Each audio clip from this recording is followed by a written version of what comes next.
There's no feeling more intense if you left your wallet at home and you have to go back after spending an hour in the commute. If you want some... If you got your best shirt dry cleaned before a wedding and then immediately dropped food on it. If you want an argument with a friend and then later that, like if you've already had a bad day, then what you're about to go through might be too much. Feel free to go away and come back. I'll be here. Alright, thanks for coming with me on this trip. I'll understand if you have to take a break at any point. Just find a safe place to stop and quit the game. Don't worry, I'll save your progress, always. Even your mistakes. This game is a homage to a free game that came out in 2002, titled Sexy Hiking. The author of that game was Jazuo, a mysterious Czech designer who was known at the time as the father of B games. And B games are rough assemblages of found objects. They're built more for the joy of building them than as polished products.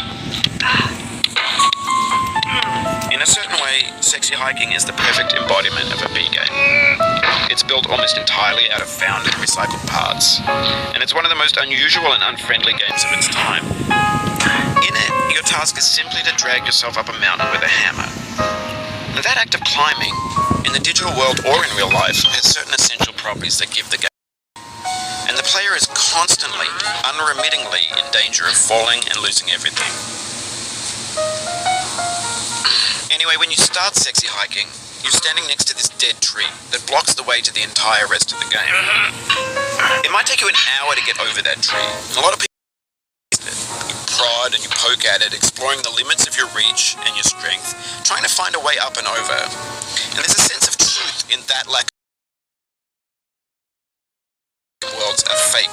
You can be completely confident in your ability to get through them once you have the correct method or the correct equipment or just by spending enough time. In that sense, every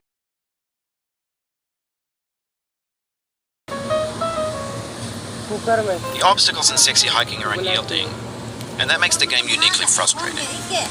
But I'm not sure Jazuo intended to make a frustrating game. The frustration is just essential to the act of climbing, and it's authentic to the